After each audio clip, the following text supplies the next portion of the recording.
guys, nababalik na nga po tayo sa YouTube channel natin. Dahil animation nga pala ito guys. Tinuulan nyo ang buong kwento na story natin, problema. Let's go! Pre, tara, inom tayo pre. May problema ako kasi niwalan ako ng girlfriend ko.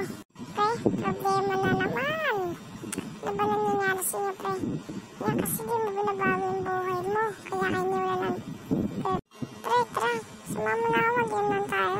Ngayon na din, linggo naman, day off ko naman ngayon. No? Pre, pasensya ka na pre. Aalis din ako pre, magsisimba kasi ako ngayon eh. Nakabihis na ako, papunta na ako sa church. Magsisimba kasi ako eh, pasensya ka na. Ba naman yan pre, minsan lang uminom sa'yo na igidong, tas di ka pa di ka na lagis mo sa masakit para mag-inom. Tsaka magbisyo tayo. Ay ba, mas maganda pre, kasi magsimba ka, wala ka nang mapala dyan eh. Ako pre, wag mo na ako sama sa mga ganyan-ganyan mo pre. Bago na ako. Ayoko na maganyan pre. Kaya ito na po sabihin mo, mga di maganda gawain. Hindi na ako sasama sa'yo pre sa mga ganyan maling gawain. Sus! Pakita tao ko lang naman eh. Kunyari magalang. Kunyari, di gumagawa ng bisyo pero dati lagi kasama ako. Pre, tandaan mo, dati lang yun. Binago ko na yung buhay ko ngayon. Nananalig na ako sa Panginoon ngayon.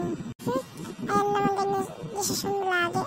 Kung ayaw mo sumama mag-inom, eh di ba mo sumama? Ang dami mo sinasabi. Minsan lang humingi sa'yo ng pabor.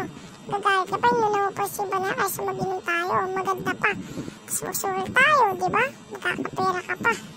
Pre, hindi ko kailangan ng pera. Magtrabaho ka kung gusto mo magkapera. Tsaka magsimba ka para ibas-bawasan naman yung kasalanan mo. Trabaho?